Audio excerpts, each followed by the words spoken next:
गांव में बकरी और भैंस की कहानी। एक हरे भरे गांव में रामू किसान रहता था। उसके पास एक बकरी और एक भैंस थी। बकरी छोटी और फुर्तीली थी, जबकि भैंस बड़ी और शांत स्वभाव की थी।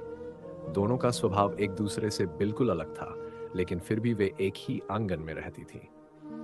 बकरी की फुर्ती और भैंस की शांति। बकरी दिन भर उछल कूद करती, खेतों में घूमती और इधर उधर की हरियाली खा लेती। वह बहुत शरारती थी और कभी कभी दूसरों के खेतों में भी चली जाती। दूसरी तरफ भैंस आराम से अपने स्थान पर बैठी रहती और सिर्फ तब उठती जब रामू उसे चारा खिलाने लाता या उसे नहलाने ले जाता। गांव में चर्चांव के लोग अक्सर कहते, रामू, तुम्हारी बकरी बहुत शरारती है और भैंस बहुत सीधी।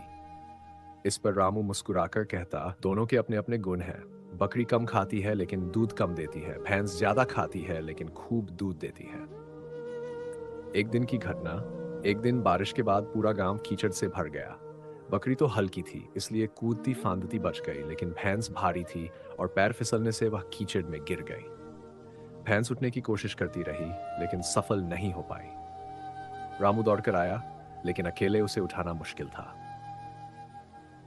बकरी की समझदारी देखा कि गांव के लोग पास में ही बैठे थे। वह तेज तेज आवाज में मिमियाने लगी ताकि लोग इकट्ठा हो जाएं। लोगों ने बकरी की आवाज सुनी और दौड़कर आए। सबने मिलकर भैंस को उठाया। भैंस ने बकरी को कृतज्ञता भरी नजरों से देखा, मानो कह रही हो, तुम छोड़ी हो पर आज तुमने मेरी मदद की। कहानी की सीख। गांव में यह घटना सबको याद रह गई। इस घटना से सबने सीखा कि छोटा बड़ा होना मायने नहीं रखता, बल्कि समझदारी और एकता ही असली ताकत होती है।